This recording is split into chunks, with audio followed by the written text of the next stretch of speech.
Good morning and welcome to the Morning Coffee Show. I'm Prince Phakeem. I'm Amanda Love. And this is a new episode talking about private school versus public school.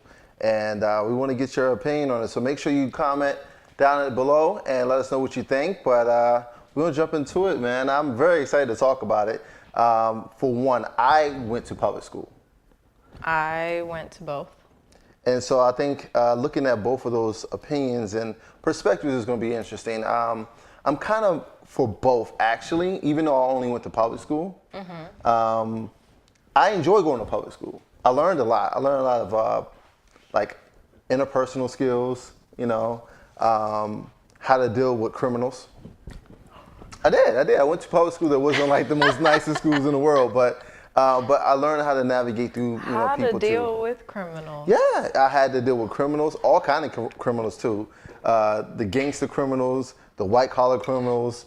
Hey guys, the criminals go to public school. They go to private school too. So don't get it twisted. That's more your white collar criminals. Those are the undercover criminals. Those are the ones that listen to like 50 cents and think they're gangster. And wear trench coats. I'm just kidding.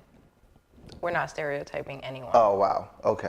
Well, with all that being said, I think... Next topic. No, I'm just kidding. It's a huge difference between public school and private school. We'll talk about some of the actual comparisons there and percentages, but I would say in public school, you get a lot of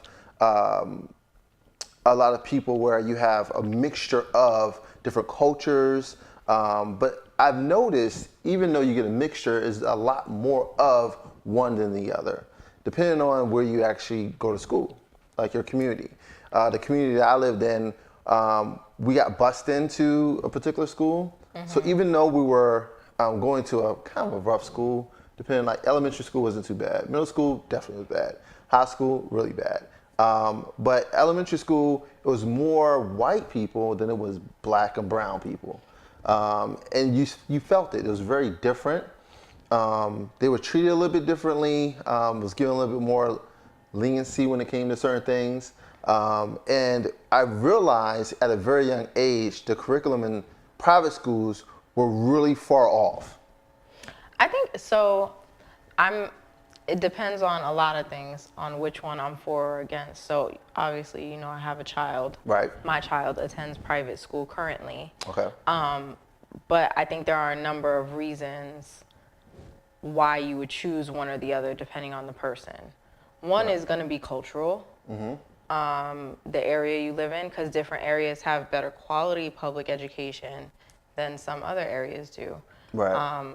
And those are facts. Like, I'm not basing my opinion on one or the other, but like a lot of people would say, based on numbers, is that like Florida public education is absolutely horrible. Right. So if I lived in Florida, chances are my choice for my children would be private education based on statistic, analysis, demographic. Mm-hmm. Like, it's just a better option for my child's education. Now, if I live somewhere where public school is better quality, I might choose public school, because who wants to come out of pocket nearly? Right. Well, a car payment every year. Well, a car every year.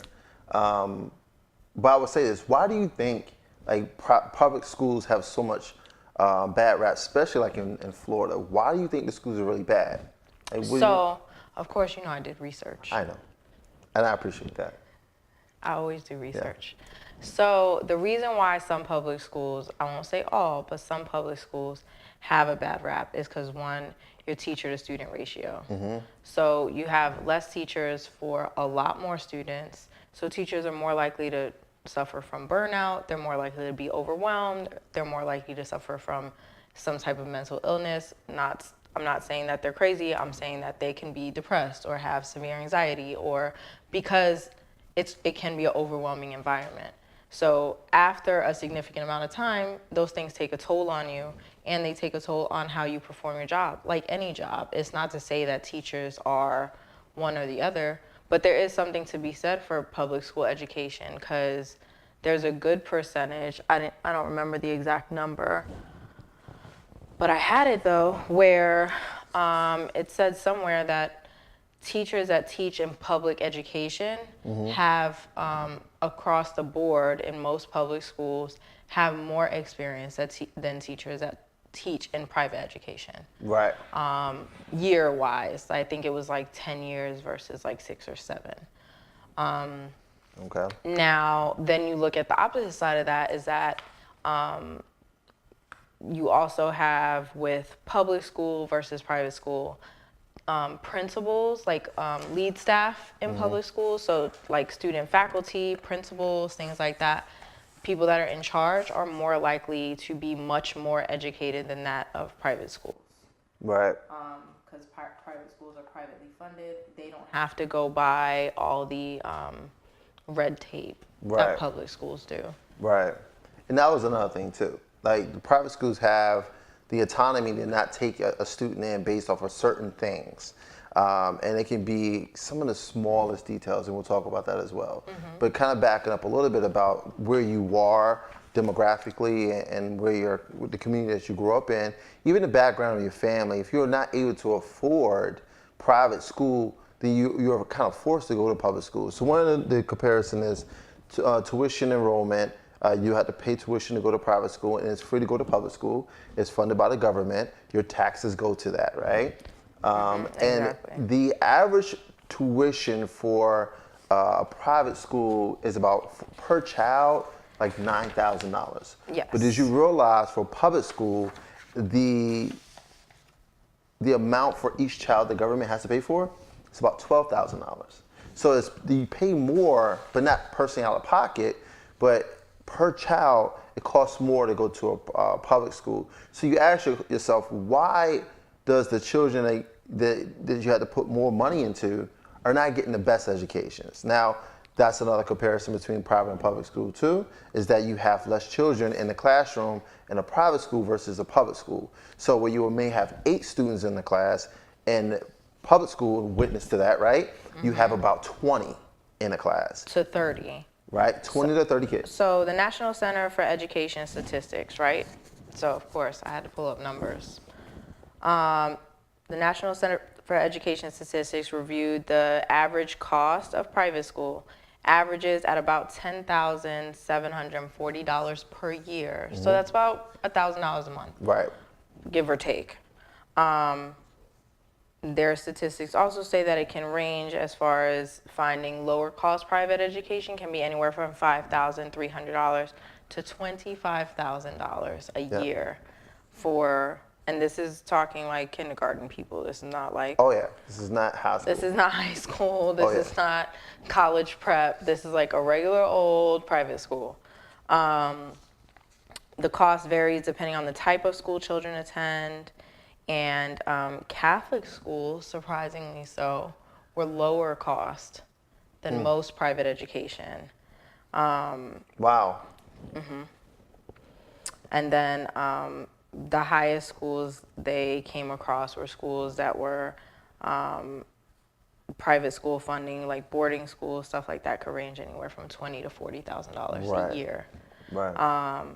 So, I mean, it really depends on the preference of the person. Yeah. It's really on an individualized basis, is that people can decide what fits for their specific child. Yeah, I would say the inner city kids, the black and brown children have a hard time going to like private schools based off of like money, funding, right?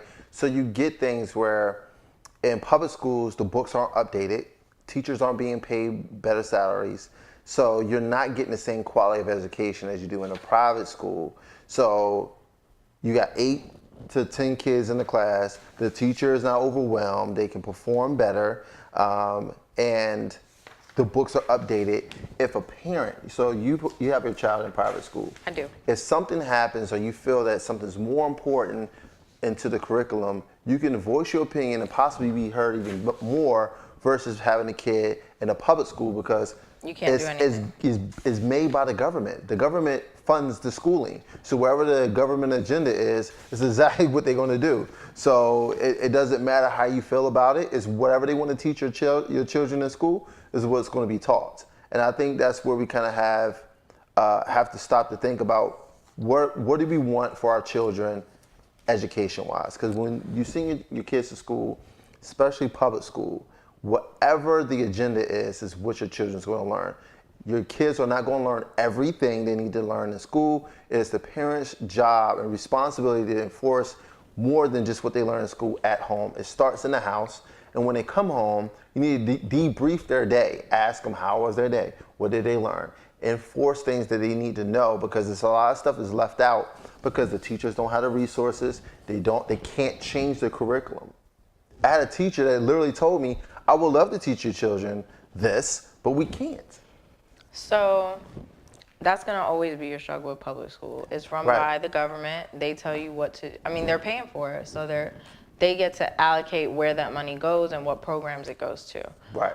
The issue with private school on that same side is that private school doesn't have to abide by any rules because they're privately funded. Right. So your child may or may not be getting better quality education because nobody's governing that. Right. And the same thing with teacher certifications. They don't have to be. So you have to find out, if you choose a private school, you have to find out what their curriculum is, what they're basing that off of. But when you look at test scores, things like ACTs, SATs, it is significantly higher, about 5% higher rates for private schools than it is for public schools, for children to score higher on those tests. Right. On average, according to the NCES, is that public schools have anywhere from 25 to 30 kids per class, and private schools range anywhere up to 19 children per class. It's not a huge difference, but that could also be you checking the margin as far as what private school you choose based on what factors. Yeah. Religion is another big factor. Some people want to go to private schools strictly for religion base. Is that they have specific classes to educate children on religion.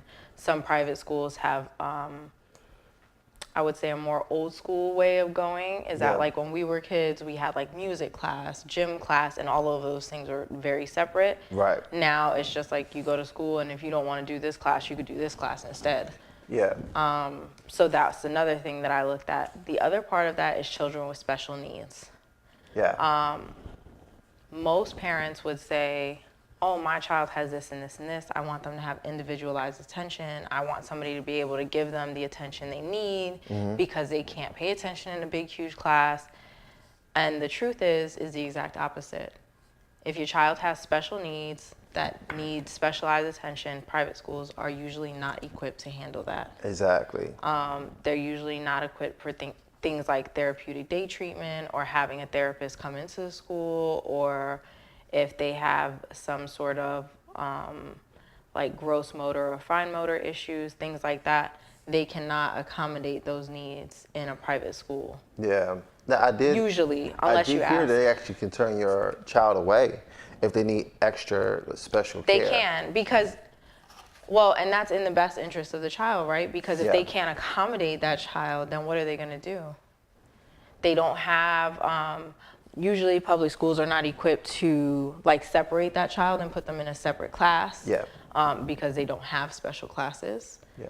They usually have much smaller classes, so they're able to pay more attention to, you know, if you have a child with behavior problems or they can't pay attention or they struggle with a specific subject, they can offer extra teaching or extra tutoring for that child.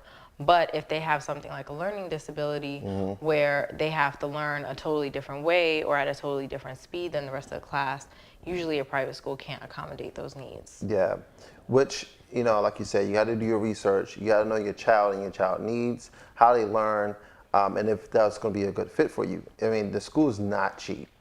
So it's like investing into something. You need to know, will your investment work? And, you know, I'm just going to say this, I'm going to play devil advocate a little bit. I'm for public school. And the reason why I'm for public school, one, no, you don't have to pay for it.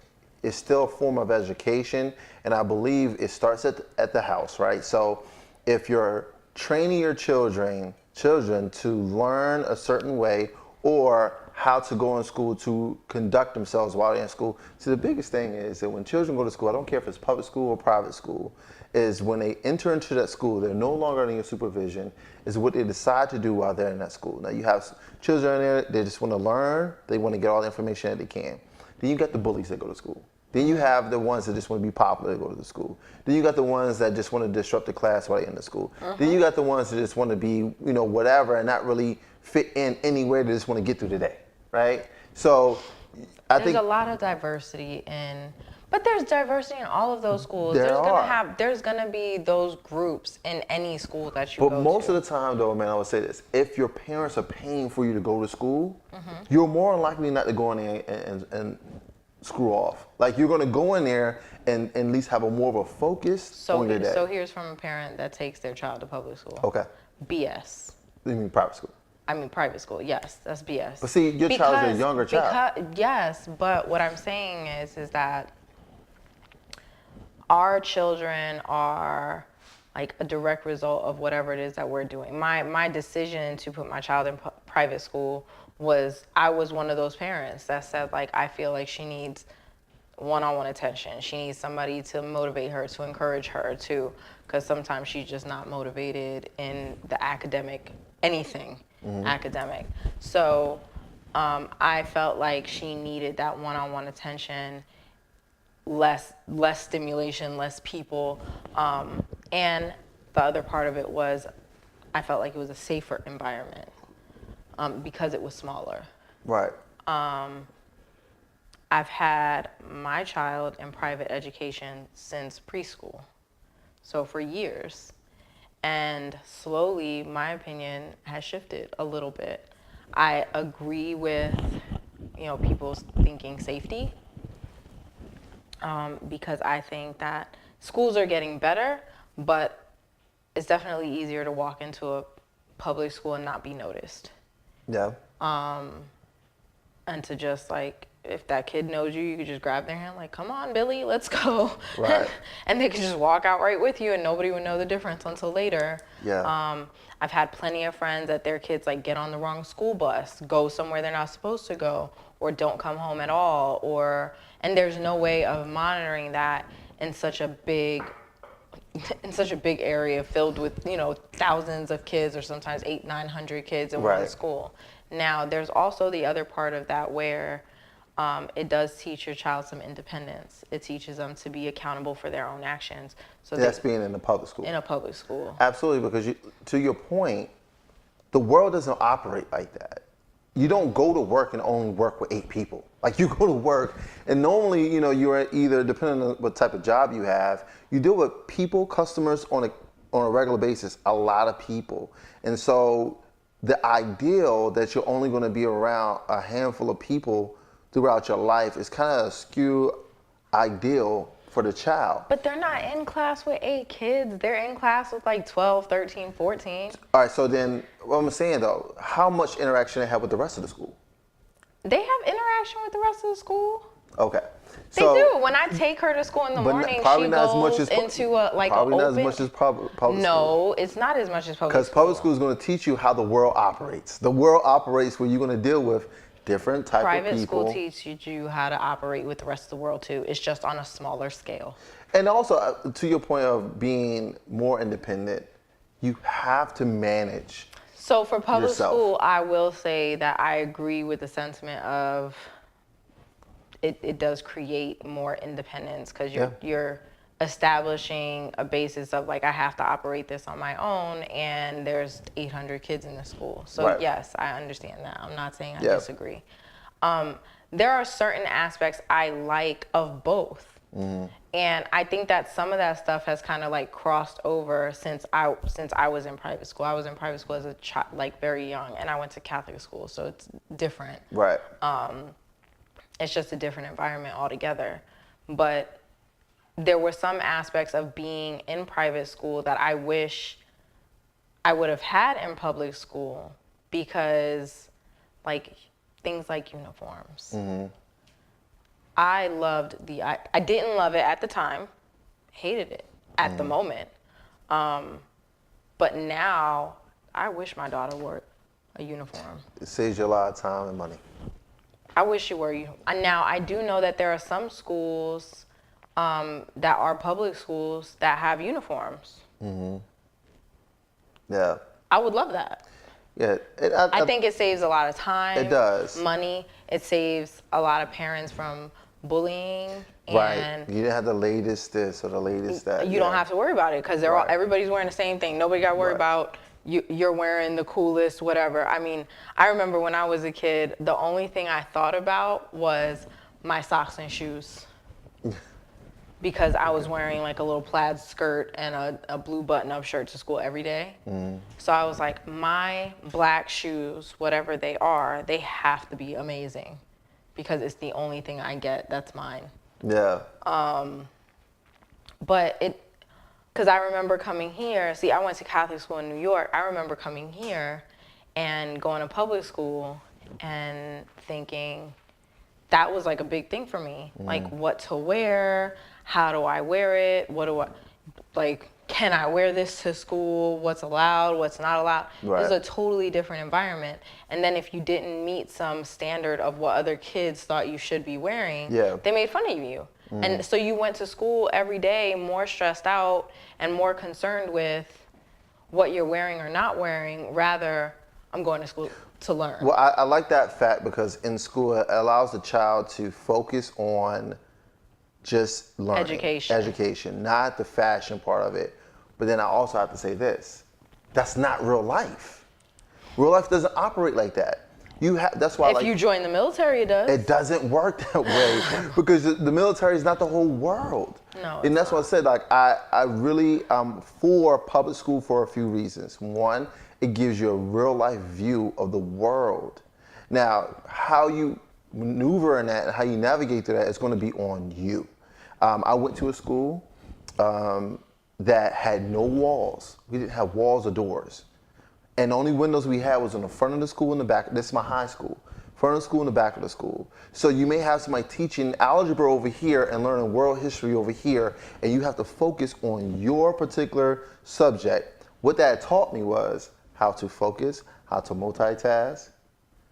See, a lot of people don't realize they thinking that sounds like a prison, right? That sounds crazy. That is, okay. But for me, I graduated with an advanced diploma. For me, that's an absolute high GPA. That's a nightmare. Yeah, for some people, absolutely. Okay, but what if you're that kid? It taught me some things that I know for a fact I would not learn in private school. What if you're that kid? What if you're that kid that's an absolute nightmare? Do you know what? Then that may be something that your parents need to really look into. Okay. May not go to that. Don't go to that high school. So if your kid comes in and goes, "Hey, Dad, I walked into school this first day of school, and this was crazy. I can't do this. I can't focus." And what are you gonna say? You're gonna be like, "Okay, fine. We'll just put you in another school. I'm like, explain to me what's going on. If he explains to me, I cannot focus. One thing I have a son too. So what I would do and what I ask of him, let's try. You have to try, because the world is very loud and not as together as you want it to be sometimes, and you have to navigate through life, figuring out how you can maneuver in those situations when it happens. You can't run from it when it happens.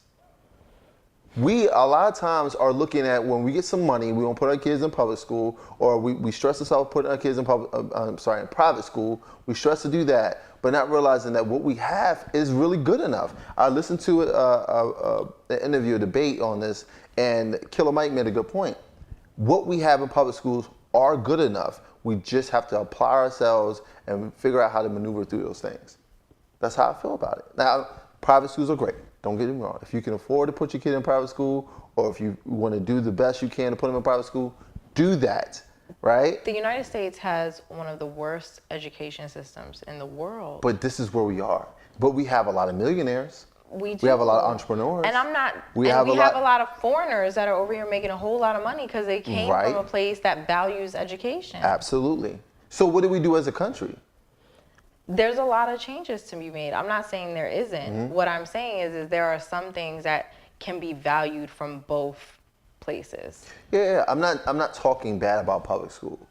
I'm coming from a place of an inner city kid that had to go to public school, didn't have the opportunity to go to a private school. And what I learned and what I got out of it was a lot. I had the opportunity to go to college, and I can honestly tell you, I gained more just in those 4 years of high school than I did in that time frame of college. And I can Because see that. I've literally started a business while I was in that high school at 16 years But old. that's you. But everybody can't navigate something that's that much in every setting. Like that sounds like that was stressful. But why not? For me, that was stressful just hearing But it. why not? And I'm But not why saying not? there's anything wrong with No, I'm that. saying, but why can't the children do that? Why can't kids do that? I'm We tell them saying what they every can't. kid can't. Why not? Why should they have?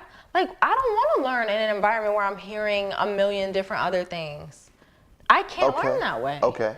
No, I'm not saying you have to. I'm just saying, why can't they thrive in that? I'm not saying they can't thrive in that. This is I'm where we are. saying it's individualized to the child. Not every child can thrive in that like that. So if this is where we are, if this is all you have, what do you do with that? Then You just fail? like sink or swim, I guess. I don't know. Right, that's what I'm saying. You are good enough. What you have is good enough. You have to just find your way through it. When we tell our children, oh, that's crazy, we can't do that, or I don't see you being able to make a way out of that, 9 times out of 10, that's what happens. Well, you never know until you get thrown into that situation how you actually react and operate in that. I didn't know. My first day in the school, I'm looking around like, oh my God, this is crazy. This looks like a prison. But I learned so much in that 4 years and know how, and to this day, I've been out of school, high school for a very long time. I'm not gonna say how long, but a very long time, and I still use a lot of those skills today. Because if I went to a school that was a traditional school with walls and windows and nice cafeterias, I would not understand when things get kind of hectic around me, I still can focus and multitask better. So what skills would a private school education teach you? I think it will give you more personalized, individual, more focused teaching from the professor. So I will say this, in public school, it's kind of hard to get more out of a teacher because once they let out a class of 20, another 20 is coming. Mm-hmm. So they don't have a bunch of time after school or after class to go over some things with you that you didn't understand. That's why you have tutors that come in and things like that. So I think private school, I would be able to get more of the teacher's attention. Mm-hmm. And if I didn't understand something, they can slow down and explain it because they're not trying to explain it to 20 different other kids. I think they have other curriculums in there. Now, I did look up some private schools, and there's some things in there, private schools, that they teach the children that you don't get in public school. Mm-hmm. And that's how to invest. What was the other curriculum? It was investment, it was entrepreneurship, and then as you get higher into the schooling, so the grade levels, other things will happen. It will teach you things that you wouldn't normally get in a public school. Public school do have trade courses, which you have auto mechanics, nail techs, things like that. They teach you a skill. Private schools will teach you more how to be the boss. And I can appreciate that part of it. Because when you're learning that early on and that young, you carry that same habit with you as you become an adult. And like I said, when I was in high school, my 11th grade year, my partner and I, we started our first company. And we didn't have anything in school to teach us how to do that. So for the record, your high school sounds like a prison. And kind of. It was kind of like a prison. So Can I say the name? I want to say the name. Okay. No. So my education, like I said earlier, was a Catholic school education. One thing I will say for certain is that it taught me some sort of value for discipline. Okay. Because just because I wasn't in like this ruckus, crazy, chaotic environment 24/7, I was a young child, and I had to teach myself to be quiet when I was told to be quiet, or to not. Couldn't chew candy, couldn't talk out of turn. You couldn't just get up and walk around. Like the things that go on in public school. You can't go to the bathroom when you want to go. You don't get up in the cafeteria and just roam around whenever you feel like it. Like, there's a lot of things about that were very regimented, and you just sit down and you do what you're supposed to do. And That sounds like a prison. when it was time. It sounds like prison curriculum. But you had playtime. Which is rec time in prison. But you had playtime like several times a day. Which is like rec time in prison. Everybody goes on the yard. Maybe.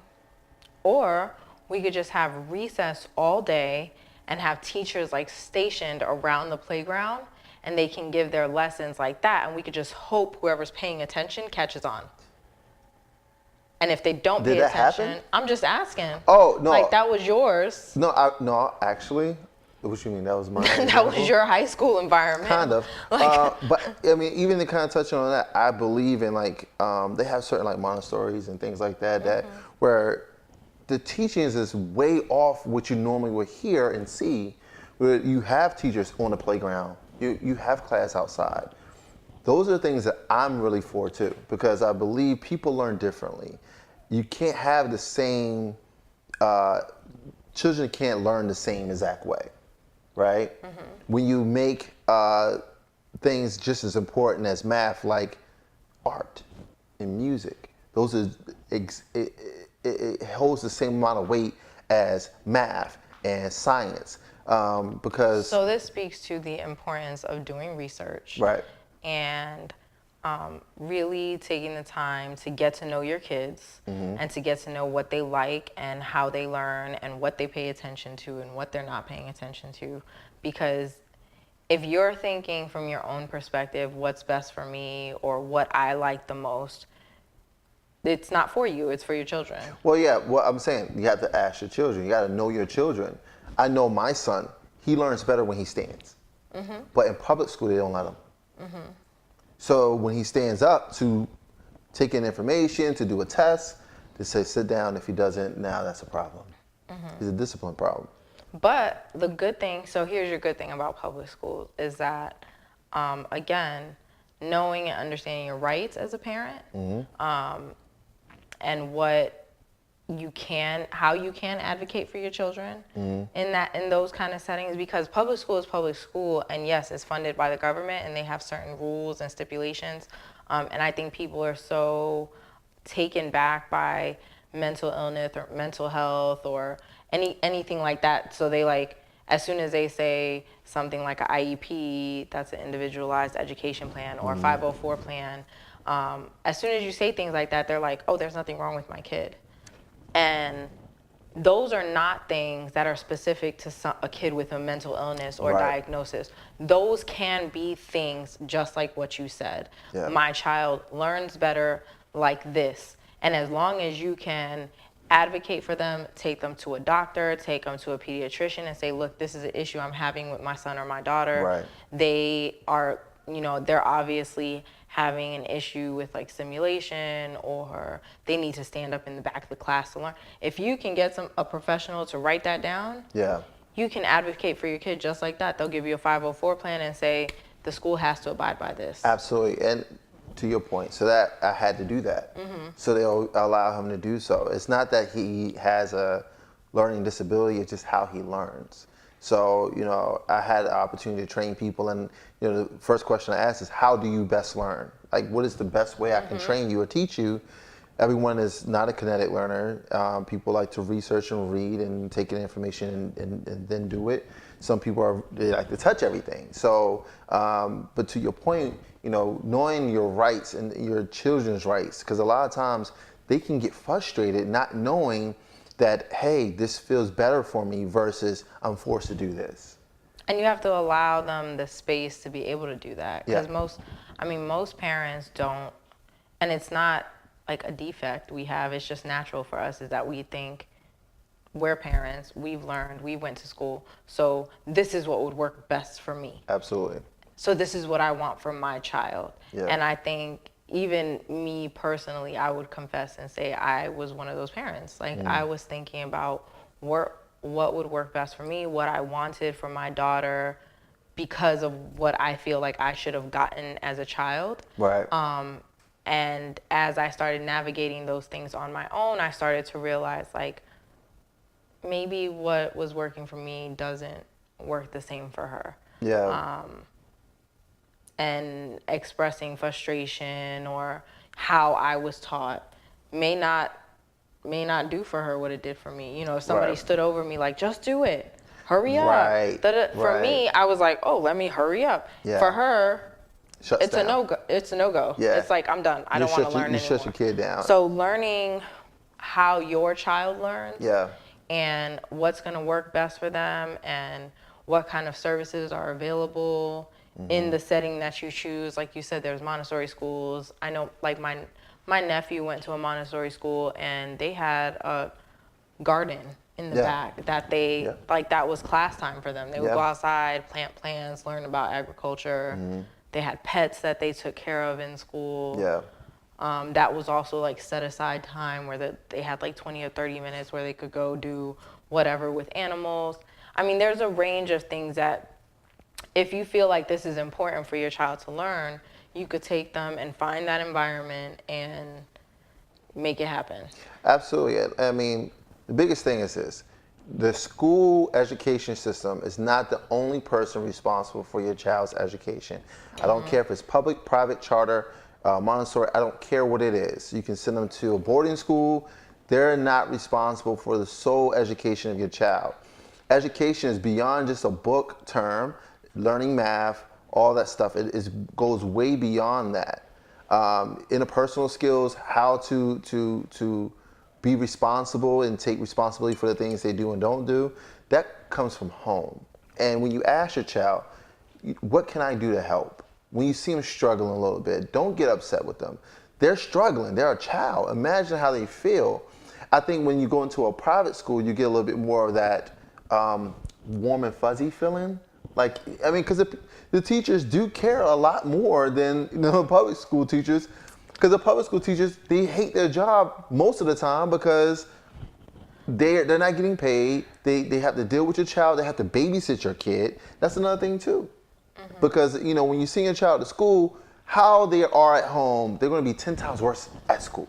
So if they're not, because you're not there, they don't see you, you can't see them, and it's the teacher's word against theirs. And 9 times out of 10, the kid will go to school and be a really bad student because they're not being taught at home how to be out in public. Most times when you hear, I know you heard this, your child's so well behaved. They should be, because they're at home. They're well behaved at home. If they're not well behaved at home, they won't be well behaved at school. I don't care if it's private or public. It's true. I mean, I think it's important, and we talked about communication some before, but it's important to communicate your kids and help them to kind of understand the impact their performance in school has, not only on their own education, but on other people's education. I remember I was explaining to a teenager one time about the effect their behavior has in class. And I was like, it's not just about you. Yeah. And that's the part of it that most kids don't understand. Is like, oh, I was acting up, other kids were laughing, other kids were playing, I was putting on this great show, it was a good time. But that's great. What about the kids who want to learn? Right. Now you're disturbing the class. Somebody didn't learn something because of you. Right. The teacher's behind on their curriculum because of you. The teacher's frustrated because of you. They didn't get to do their job because you wanted to put on a show. Like, there's so many other things in the big scheme of things that you affected, and you don't even realize that's what you were doing. So it's important to communicate to your kids how important it is for them to conduct themselves in a certain way in school. It's not about the fun or the taking away from who they are, their character, because a lot of people are like, oh, you don't want them to be kids. It's not about that. Right. It's about what's appropriate for what environment and how what you do affects other people. Absolutely. And being mindful of that, because most people are like, oh, so I have to have my kid, like, your kid doesn't have to be some like soft running around thinking about every other person. Right. I'm not saying that. But that's the type of adult they're going to be if you don't train them. Like, they're going to be very disruptive in the workplace and just in public. I mean, they don't have any self-control. Exactly. Teaching self-control, teaching compassion, being compassionate for other people, Right.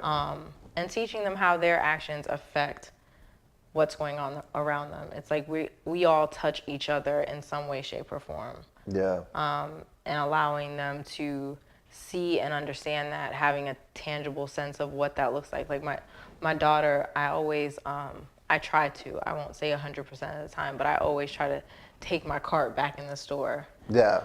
Or We talked about that. we did talk about that. And my daughter asked me, like, Mama, we could leave it here because it's cold outside.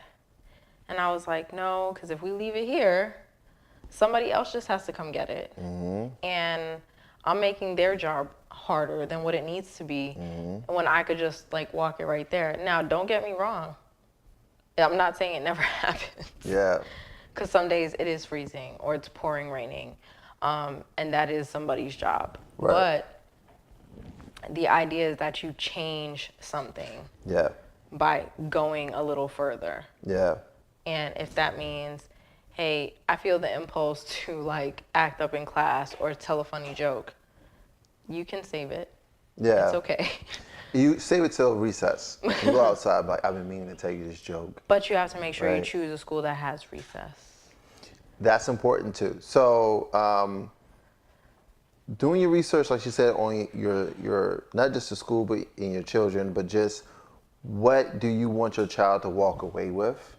Sometimes, having recess may not be important. I mean, hey, I just want them to get in there and get out, but exercise is important. And I think when you have recess in schools, it does recharge the brain. If obviously your child's going to eat in school, they have to burn some of that out. But it depends on that kid too. Like Yeah. mine, I could take her to school. She could really do without recess. Yeah? She's always tired. Oh, wow. Well, But she's just one of those kids that she's Yeah. like really laid back and really relaxed. And if you leave her like alone most of the day, she's like ready to go to bed at 5 o'clock. wow. But I mean, then you have those people who are like, oh, my kid is off the chain 24/7. My kid is bouncing off the wall. If that's the kid you have, then you need to make sure that the educational environment they're in stimulates that. It has to be an educational environment that they have recess or they have time during the day at some point to really do exercise, and make sure that's implemented and make sure that's really an expectation and not just something like, oh, it's time to run around, and if they choose not to, they don't have to. Right. Because I've heard, in my experience, I've seen people have kids that do go to public school that during PE, if they choose to sit out, they just sit out. Yeah. Or if they don't want to, or they're like, oh, I didn't bring my sneakers, they don't have to participate. Wow. And Wow. then, they only have it for like 1 week PE, 1 week health. So the next week they do absolutely nothing all week. Yeah. And then that also speaks to the repetition in that, like your body just having that time to let that stuff out. So it really depends on your child, what works well with your child, what your child needs to be in an environment where they thrive. Because for some kids, like I said, mine's always tired. So Yeah. you stick her at recess early in the day, for the rest of the day, she'll probably be exhausted. Yeah. But then you have some kids, you stick them at recess in the middle of the day, and it's like, or in the morning, and they're calm for the rest of the day, and they can actually learn because all of that excess energy they had, they were able to burn it off. Right.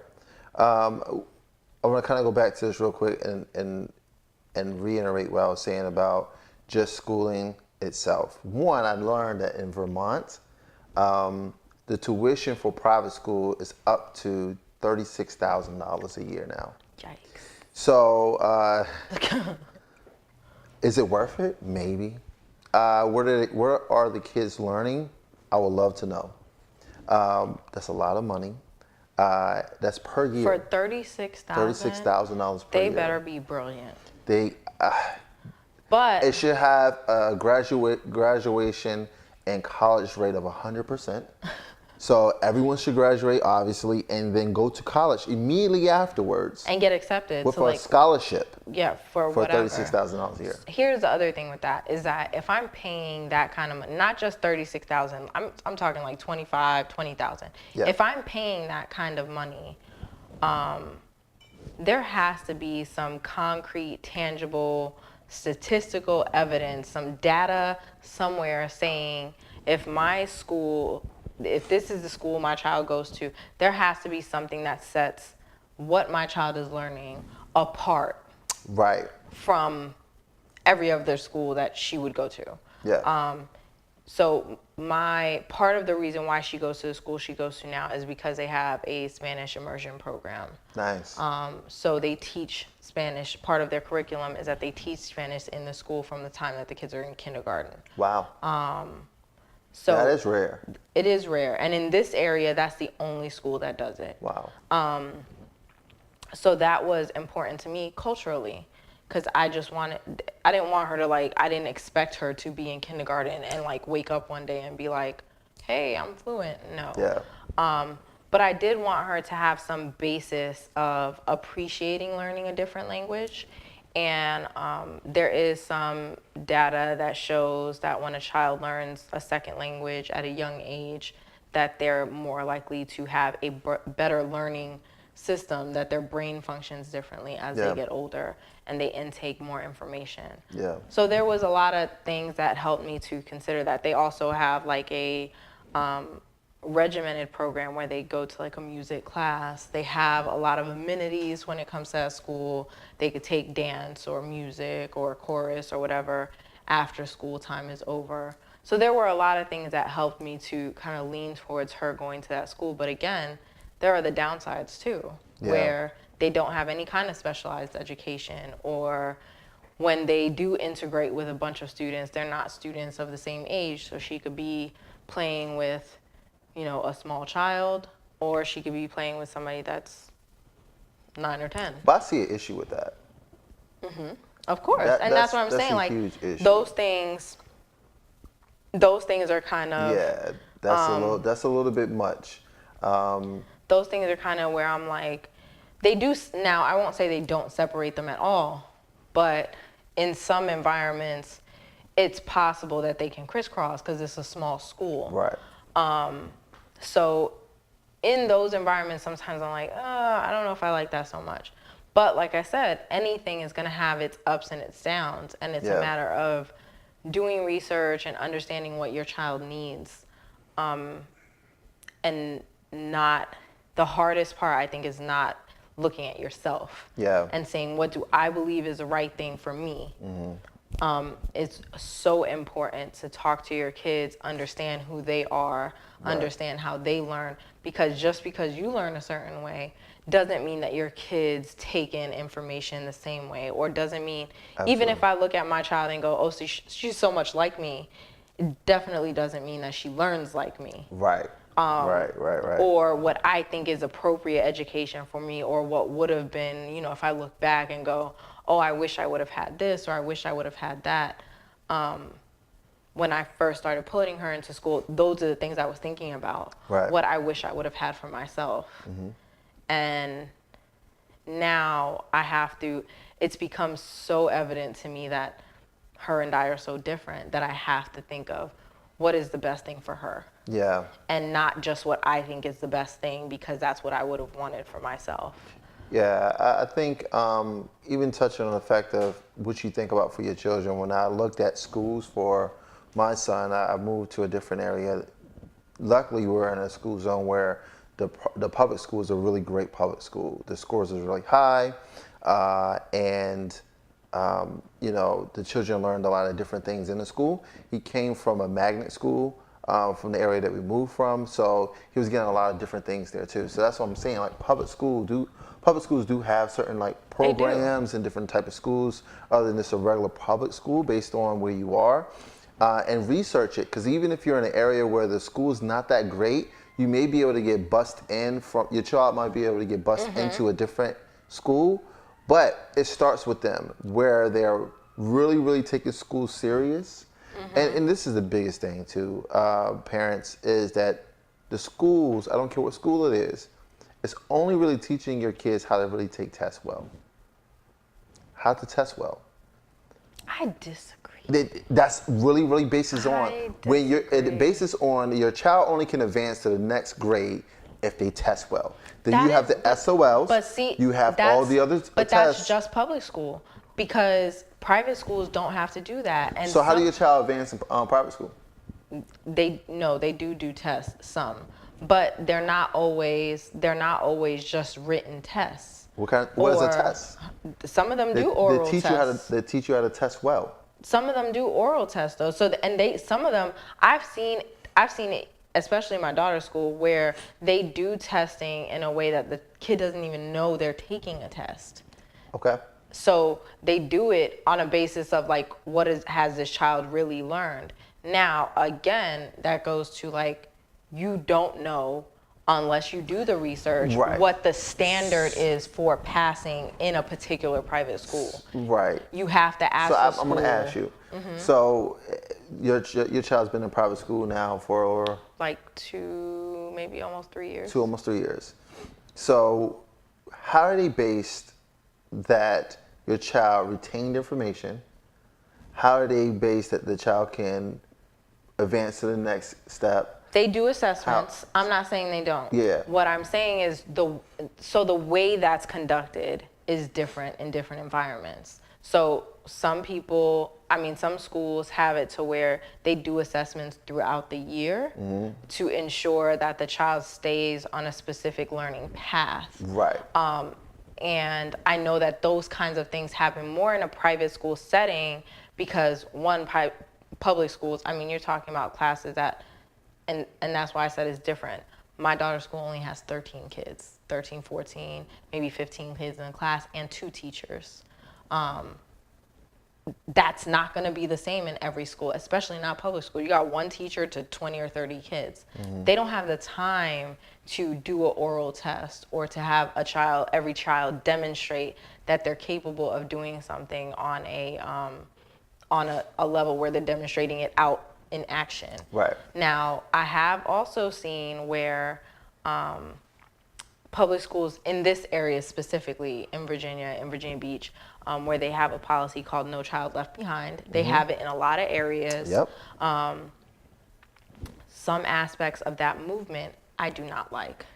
I don't really, I won't say I don't really support it. I understand it. I understand it as well. Yeah. I don't always agree. Right. Because some parts of it, so I'll do a disclaimer for myself. I dropped out of high school. When I chose to drop out of high school, nobody was coming to my house looking for me. Right. Nobody was sending a teacher to my door.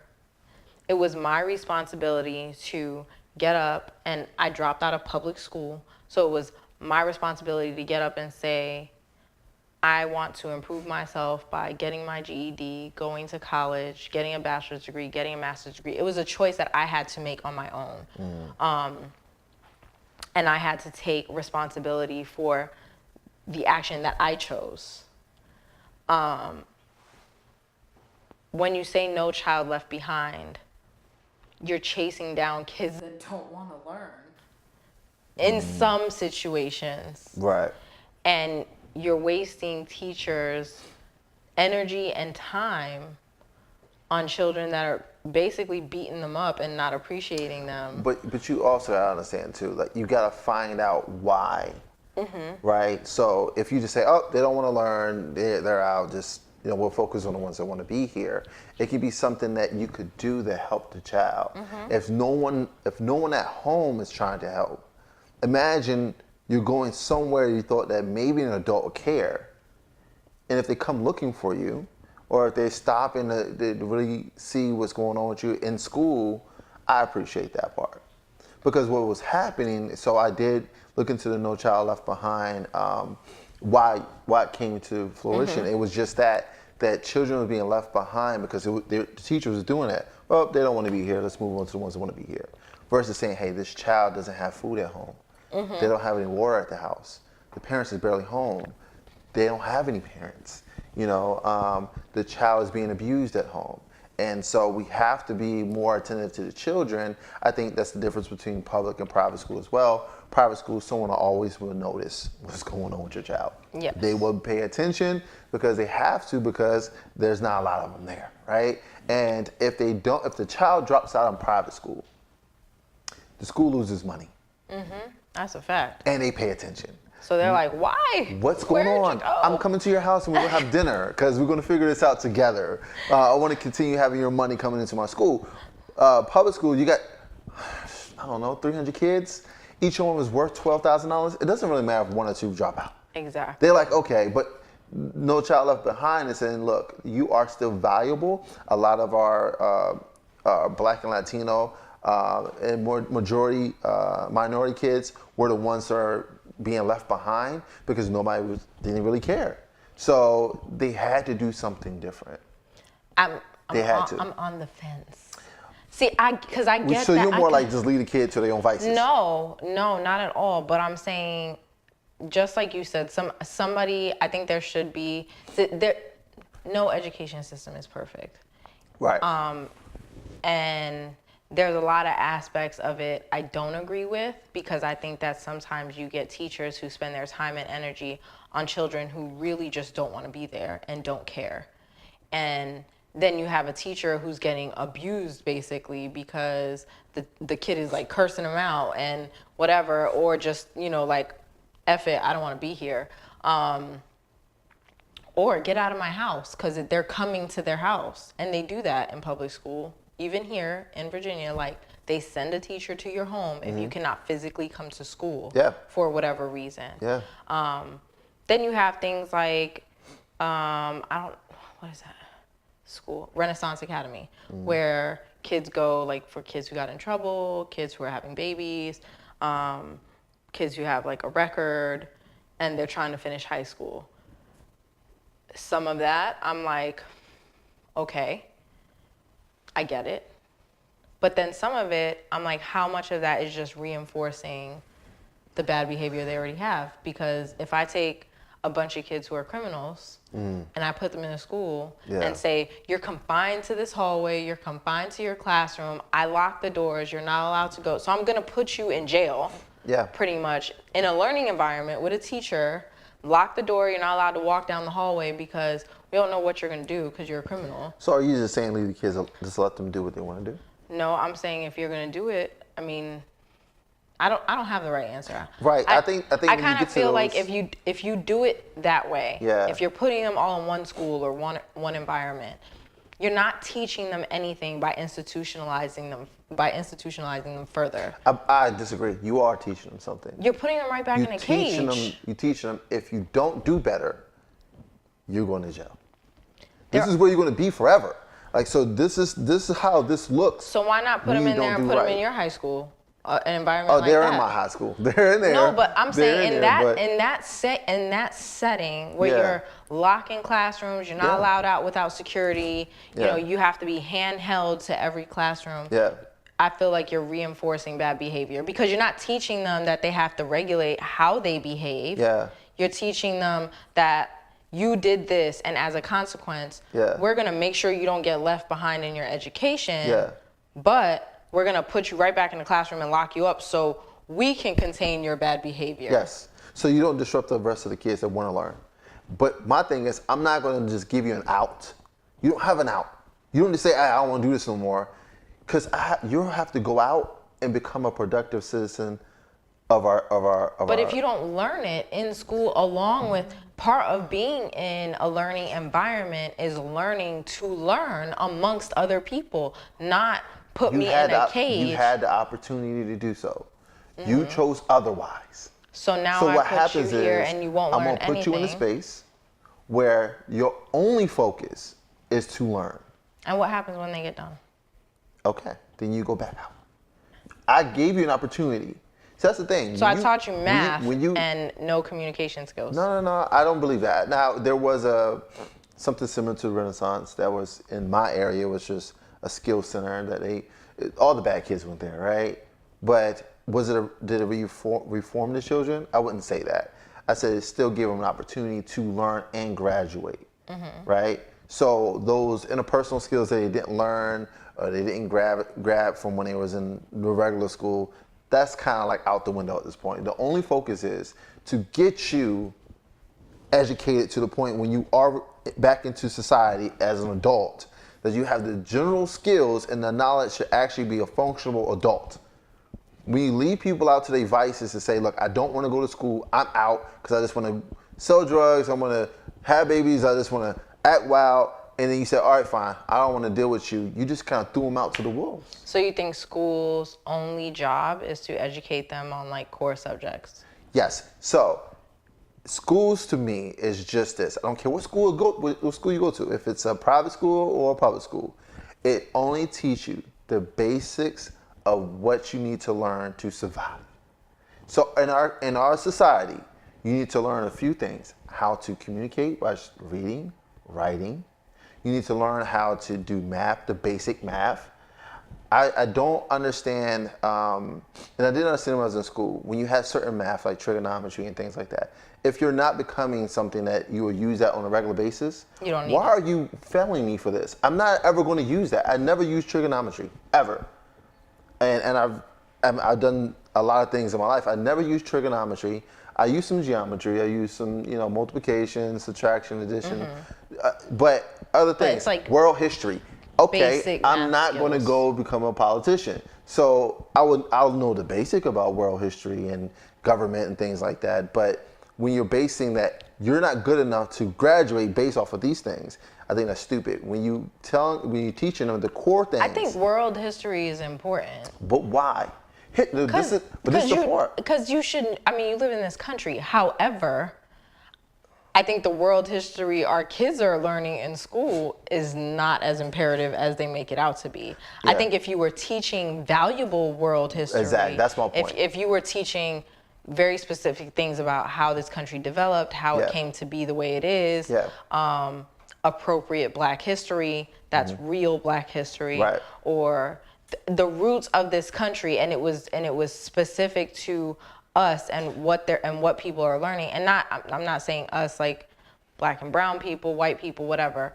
I'm speaking real history because some of it is not even real. Right. So if it was, and it's pertaining to our country and where people came from, how things originated, I would say it is valuable. Well, that's the thing.